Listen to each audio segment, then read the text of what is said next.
The passage that we're looking at today is in 1 John chapter 2, verses 3 to 17.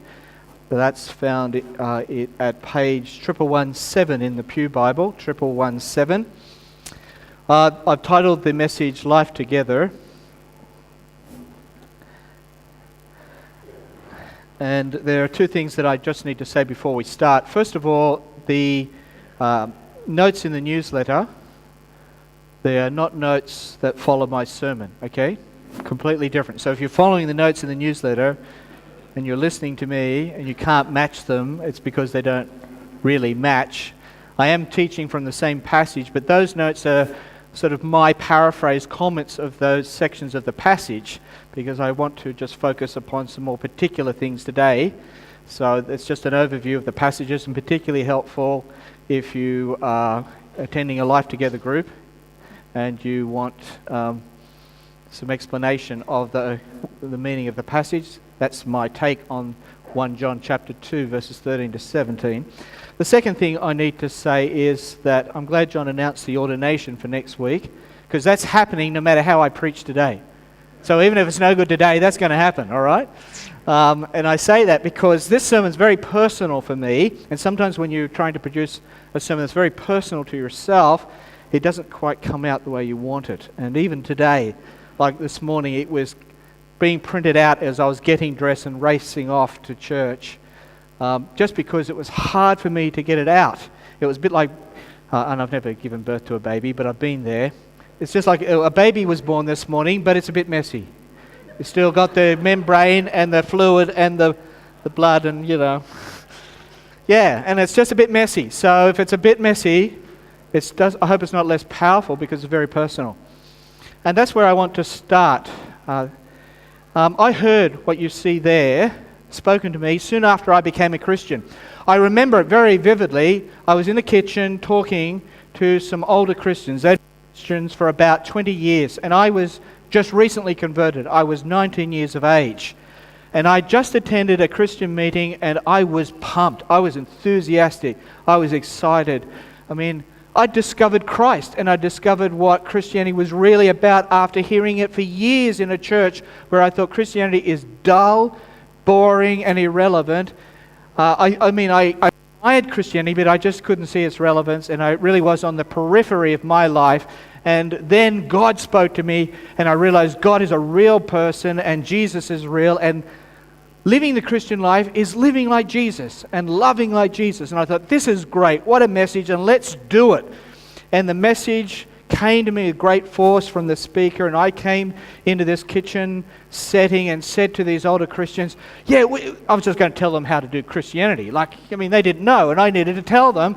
And I was going to say, we just got to love like Jesus. We've got to be totally committed to living life like Jesus did and loving people like Jesus. That's simple, but we've got to do it. Church isn't doing it. We've got to practice that, and that's what church is about. And the older man in that situation looked at me with a sort of a knowing smile and said, nice in theory. Nice in theory, but what about the practice? Well, I was a very headstrong young man, and I was going to take that, because I thought what he was saying is it doesn't work. I've tried it and it doesn't work. And there's no way I was going to let him get away with that. So I argued with him. Yes, it's incredibly practical. It's all about practice. It's all about living. And Jesus did it, and we've got to reproduce it. I think I later realized that wasn't what he was trying to say. What he was saying is, you've got a big mouth, but let's see the big life. Let's see you do it. You're young. You've just started. And I've heard this before. I've heard everybody getting excited and saying, let's do it. But let's see if you last the distance.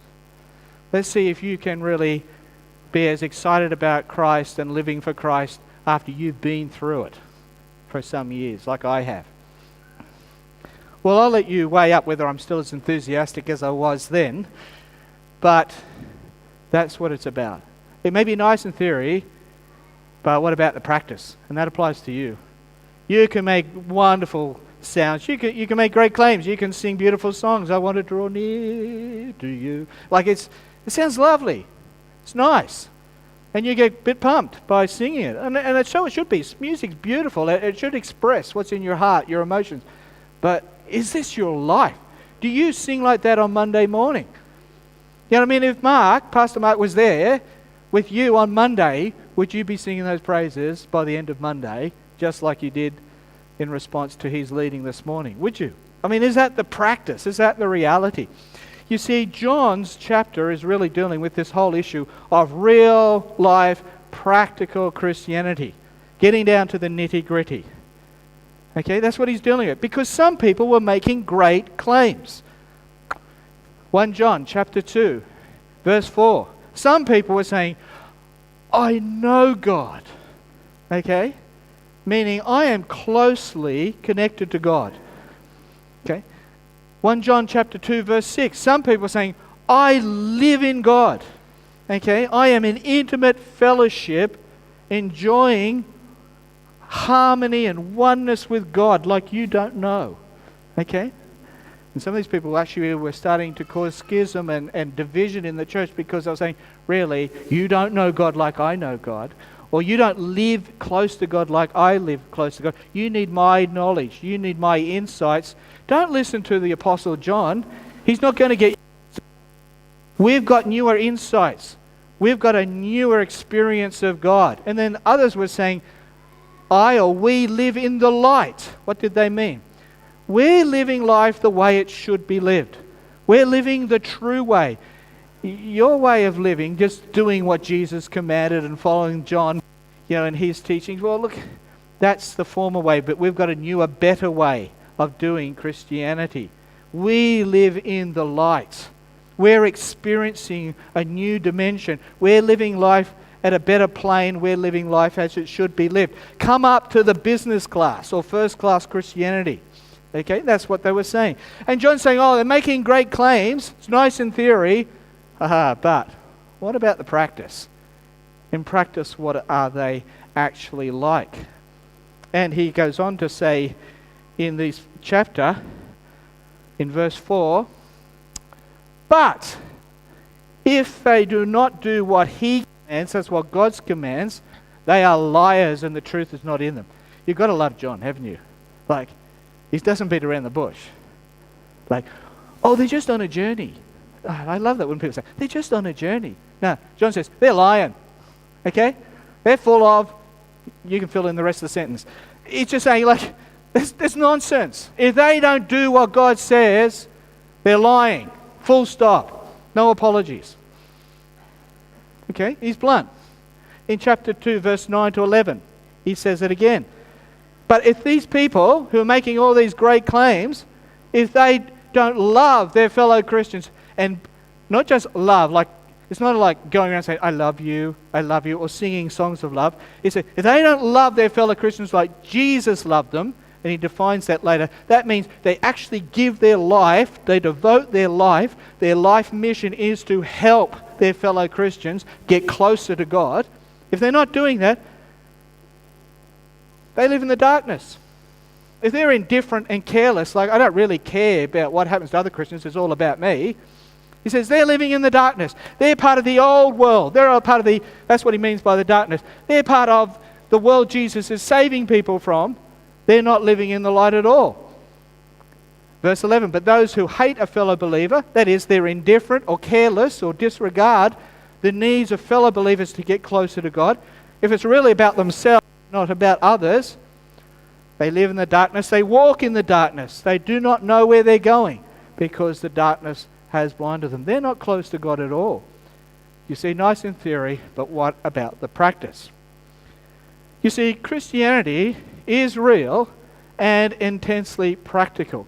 Now, while John admits there are people who make these claims, he also wants to assert very clearly in chapter 2, there is the real deal. There are real Christians, and they should be encouraged. That Christianity can actually work, and there can be, in this world, people who truly are committed to living like Jesus and loving like Jesus, and are changing and becoming like Jesus. And they're real Christians, and they ought to be encouraged. And sadly, there's people who are committed to living like Jesus, loving like Jesus, who are feeling very low because they're feeling very lonely. They feel like everybody else it says, I'm getting this wrong. I'm really trying hard, I'm working hard, I'm following Jesus, and I feel quite crushed and lonely and discouraged. And John's saying, don't feel discouraged, feel incredibly encouraged. Feel very confident. You are on the right path. God is blessing you. God is with you. God's on your side and you are truly connected with God. If you have this desire that you want to change, you want to become like Christ, and you are following Him, you are on the right path. Keep going. Okay? God is with you. God is not with them. That's John's whole purpose. And he says, but I can tell you 3 ways, if you're lacking assurance, lacking courage, there's 3 tests to detect phony, fake Christianity from real, genuine Christianity. Reminds me of a project my daughter-in-law was doing. She's a forensic scientist. She practiced or trained to be a forensic scientist. And her project was to detect art forgeries from real.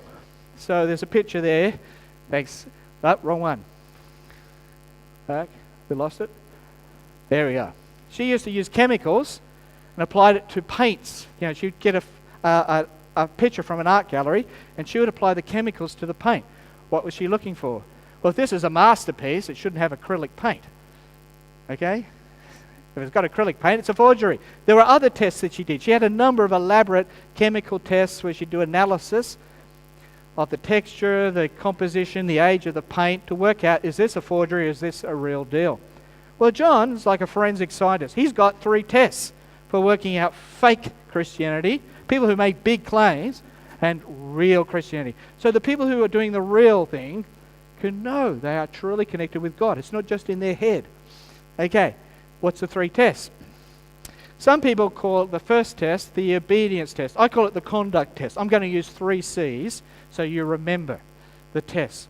So that next time we bump into each other at the shopping mart or in the car park, and I'm going to say, what's the 3 tests? You're going to say, Okay, you're going to get them because you're really clear and you'll know 1 John. Once you've got these 3 tests, you sort of know 1 John. Okay, the first test, the obedience test, or the conduct test. And we find that in 1 John chapter 2, verses 3 and 5. We know. Why? Because you sing a song? No. We know because I make great claims in the Bible study? No. We know that we have come to know Him if we obey His commandments. Underline, highlight, if. Okay, if we obey His commands. Verse 5. But if anyone obeys His word, God's love is truly made complete in him. There's 2 ways of understanding that phrase. Either the expression of God's love in your life is being completed, is being matured, is being developed towards perfection, or you are already got God with you who has perfect love. So in a sense, you are experiencing the love of God because God's with you. If you're obeying God's commands, God's saying, I'm with you. Okay? I'm not with that person disobeying. I'm with you. And in a sense, you are experiencing the love of God, which is a perfect love. God's love is not imperfect, it's a perfect love. So it could mean either or it could mean both. Anyone who obeys His word, God's love is truly made complete in him. This is how we know we are in Him. Whoever claims to live in Him must live as Jesus did. So, we're going to do some constitutional changes soon. Really, every church constitution should have the conduct test. You want to become a member of Windsor Road Baptist Church. You want to join the community of believers. First question, are you living as Jesus did? No. Oh, sorry, you can't be a member. You can come along. You're welcome to be part of the congregation, but you're not really a member. You're not a Christian because that's what Christianity is about. How many constitutions have that? Not many. Why is that? Because they're more based on tradition than the Bible so often. It should be a common thing when you're interviewing for membership. Do you actually want to live like Jesus did? That's your first question, says John. Second question, second test, is the relational or love test, or I'll call it the commitment test. I have to get the C in, remember? Okay, so it's the relational or love or commitment test. 1 John 2 verse 8 and verse 10. I'm writing you a new command. Its truth is seen in him, that's in Jesus, because in the context, Jesus was the last person referred to. So its truth is seen in Jesus. We saw in Jesus this new command working. He loved people, okay, for God's glory and for their salvation. He truly loved. Actually, he was the best demonstration of this love. And we see this new command. Why is it a new command? Actually, John says, oh, it's an old command, but it's a new command. Yeah, I know it's an old command, but it really is a new command, and we all get, like, which one is it? Well, it's an old command in that it was always there before Jesus. In fact, it was not only there in the Old Testament before Jesus, most religions have it. It's not new to Christianity. Most religions would say, you should love your neighbor. Okay? Should love other people. That's common ethics of most religions. But none of them have Jesus as the perfect demonstration of how you love your neighbor, what it actually means to love your neighbor. You see, Jesus gives that command meat. Jesus gives that command substance. We now know, John says, what that really means, because we've seen God do it through Jesus. We've seen God honor us who don't deserve to be honored by laying down his life for us to save us and bring us back to God. And that, hence, is what love's really about. Love is working with God to give myself sacrificially. It will cost me. I give up my own rights so that I might see you come to God. I'm not just loving you to do what you want. That's not love. Love's not sort of serving what you think is the best thing for you. Love is actually doing what I believe now and understand through Jesus is God's best for you. What you need to come to God. You need to get closer to God. And by acts of love and sacrifice, I'm working to bring you to God. Peter says that. Jesus died, the just for the unjust, to bring them to God. And if your love is not bringing people to God, it's just making them selfish, it's not truly love. And John says, now I get it. It's a new command. It's had a whole new dimension. We now really understand what Christian love's about. And that should be the second part of our church constitution. You want to be a member of Windsor Road? You want to be part of the Christian community? Are you living as Jesus did? Yes? Good. Okay. And that's got to mean if you're doing it, it's actually got to be demonstrated. Second question. Are you loving as Jesus did? Not just loving the way you think it is. Are you loving as Jesus has taught us to love? Third one. The doctrinal or truth test, which I call the Christ test. Okay? Because you'll find it in chapter 2, and it's repeated elsewhere, but in verse 23, whoever acknowledges the Son has the Father also. So you have to acknowledge that Jesus is the Christ. You actually have to acknowledge the Son, that Jesus is the Son of God. I'm not going to speak about that today. You can ask me a question about it, but we don't have time. Okay, and someone else will preach about that. But there's a very, very important reason for that test. But it's interesting, most church constitutions have that test. Do you believe that Jesus is the Son of God? Do you believe that he died and rose again for your sins? And you say yes, good, you're a member of the church. No, not as far as John's concerned. Do you live like Jesus? Do you love like Jesus? Do you want to live like Jesus and love like Jesus? Like some of you say, no, I don't really live like Jesus, because you're thinking like, I'm not perfect. I don't love like Jesus because I'm not perfect. That's not really what John's saying, because if you think that, then you forgot chapter 1, which John preached about last week. Remember? He who says he has no sin, she who says she has no sin, is a liar. You have got sin, because you're not perfect. But are you committed? Are you devoted? Do you believe my life now is all about living and loving like Jesus? Now, you understand 1 John chapter 2. Remember? Conduct test, commitment test, Christ test. That's how you know. That's how you can be confident that I'm on the right track, that I really am connected with God, and that I'm going to see God and enjoy life with him forever. John's purpose is to encourage real Christians who are being told by this new group that they weren't real Christians. Okay, he's trying to encourage them. But in closing, I'm going to use these two tests for a completely different purpose. Okay, I'm going to speak to two groups in this church. First of all, I'm going to speak to the distracted, and then I'm going to speak to the disappointed. Okay? Some of you are distracted, and you're saying, it's all nice in theory, but it doesn't work because I'm too busy. Okay? You're the distracted. And then the second group is the disappointed. I hear it time and time again. I heard it all my life. Ever since I became an enthusiastic Christian at 19. I'd go away and say, we've got to live like Jesus. We've got to love like Jesus. We've got to get involved in the church. We've got to get involved in mission and ministry. And everyone would say, I'm too busy. I've got family. I've got work. I've got social commitments. So, I'll sort of fit that in where I can. I want to do it. I like it. I like Jesus. I like the gospel. I love going to church on Sunday. But otherwise, don't put any pressure on me. I'm too busy. I've had it here in this church. Feels like that you see me coming and think, oh no, here he comes. He's going to ask me to do something. He's going to add on to my busy life. I've got family. I've got work. Hey, I had a family. I raised 6 kids. I used to work 60 hours a week for another job. Nothing to do with the church. I understand. It's not like I don't understand. Totally understand. Actually, I get sort of sheepish about asking or talking because I think, I don't want to put any pressure on you. I know you're busy. You're distracted. You've got lots on your plate. It's a very busy life. Okay, so what's John going to say to you? What do you reckon? First thing he's going to say is, it's not an option. Okay, it's not optional.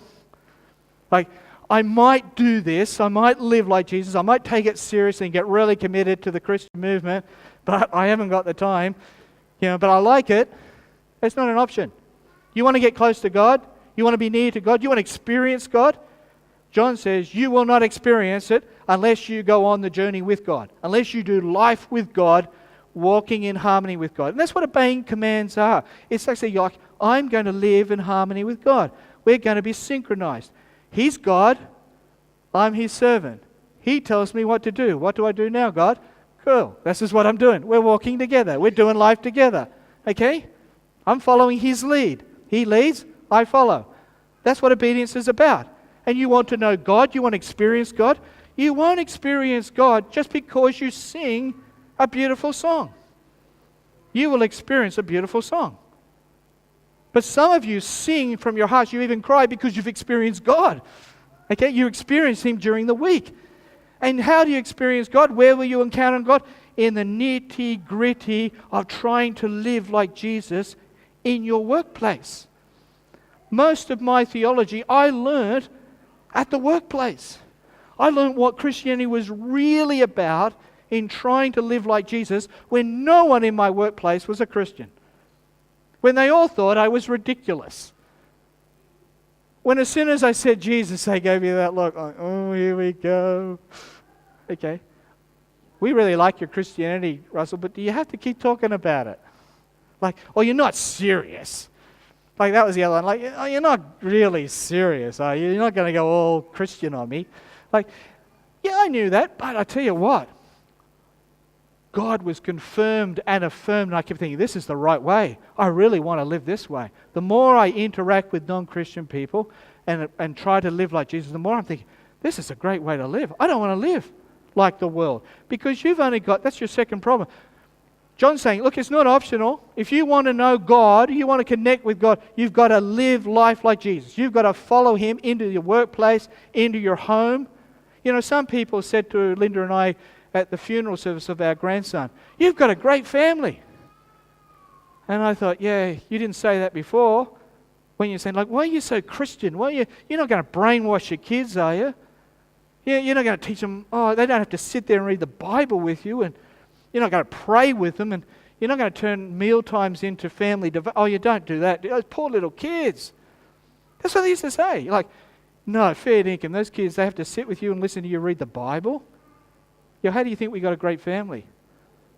Because we did what Jesus said. I didn't listen to the world. And ask yourself, why did John put do not love the world in that chapter? Because he says you've got two role models. You're either going to have Jesus as your role model, or if you don't follow Jesus as your role model, the world will be your role model. All your theology on how to live life will be what you're taught on current affair. Yeah, or what you see on reality TV shows or on your favourite movies and DVDs. That will tell you how to live your life.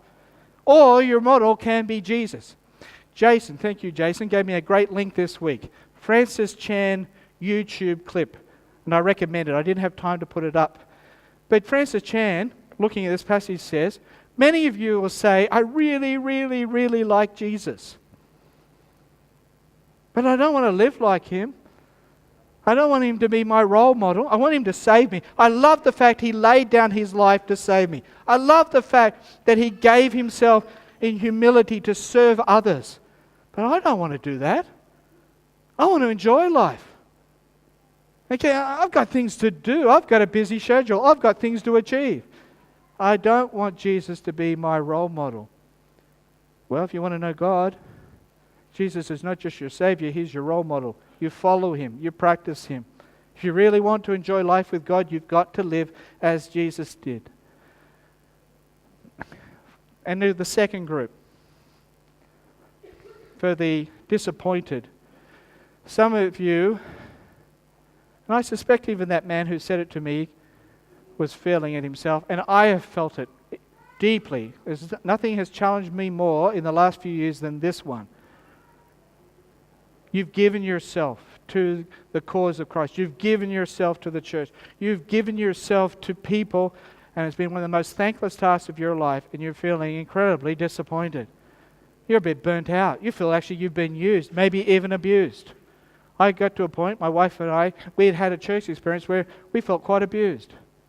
We felt we totally devoted ourselves into a church community where our life was not our own, and we were up to over our head in church commitments, and we look back and we think, what was that about? Quite disappointed. And you know what I did after that?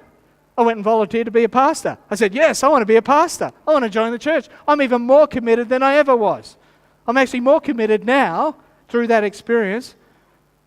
How did it happen? Guess what? I read 1 John 2. And I'm reading 1 John 2, and I'm thinking, hang on here. It didn't say you are not going to experience the fullness of God unless you satisfy church expectations. It didn't say that, did it? It's not going to say you are not going to really be connected to God and know the power of God and live life together with God unless you are obeying church commands. Didn't say that. It said obeying God's commands. And sometimes God's commands are not church expectations. You see, I followed that church's expectations and I didn't live like Jesus. That's what happened. I had this sort of like road to the Damascus experience, and I thought, all my life I've been doing what this church has wanted me to do, satisfying all expectations, but I'm not actually living like Jesus. Just because I attend every church meeting doesn't make me live like Jesus. Just because I sing in the worship group doesn't make me live like Jesus. Just because I volunteered for everything didn't make me live like Jesus. Attending, participating is the means. It's not the end. It's not the be-all and the end-all. You see, I made church the end. That's enough. I'm totally committed to church. No. I should be part of a church that's totally committed to living and loving like Jesus. There's a difference. And it revolutionizes the whole way you think about church. Because church isn't a distraction. So when you see me coming along and saying, hey, you want to get more involved? Don't say, oh, no. Like you're just distracting me, too busy. I think, this might be a means to help me live my Christian life at my workplace, where my ministry is, in my family. And that's what church really should be about. We are here to equip you, to encourage you, give you new ideas, new strategies about how to live your life in the workplace, how to do your ministry in your home. Now, think about that. Changes the whole way you think about life together. Life together is not just attending a life together group.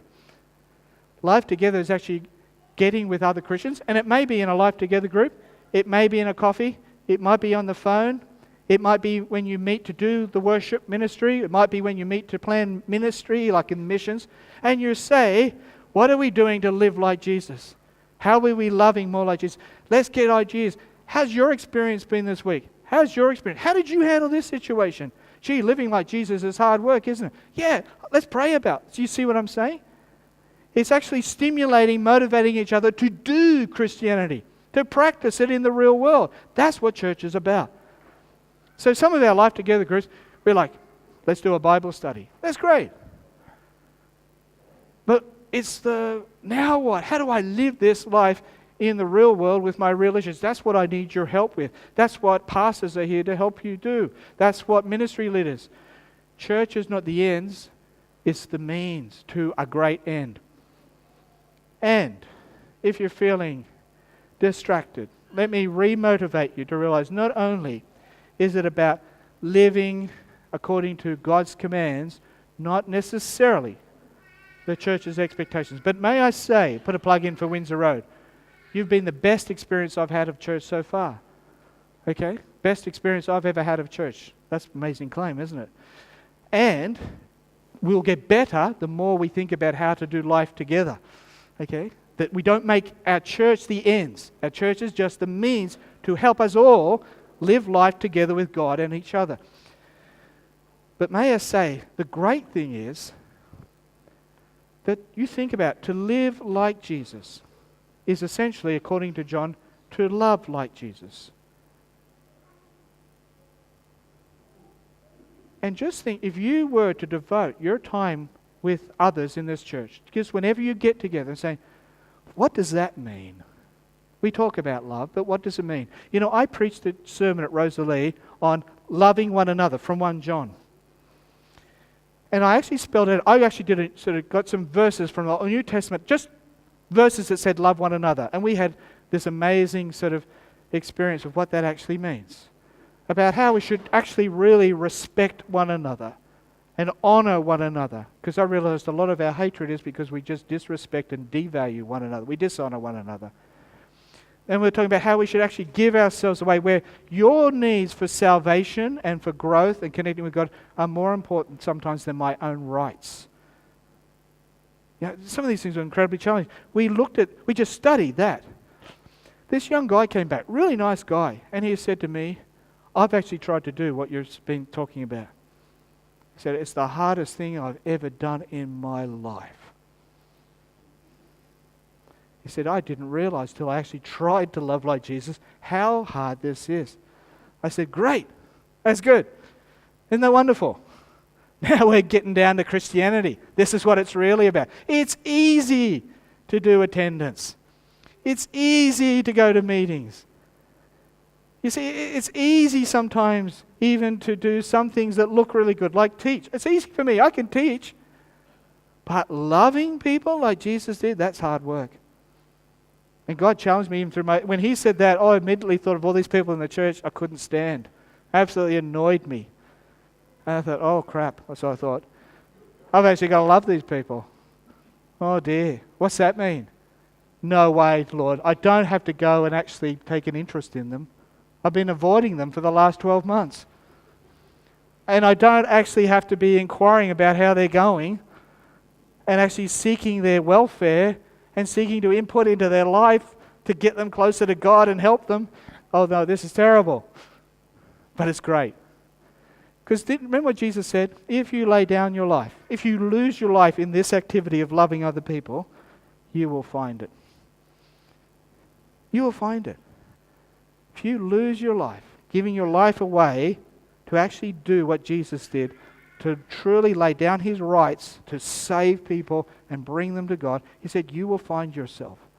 And you'll think, this is a worthwhile life. It's a hard life, but this is what it's really about.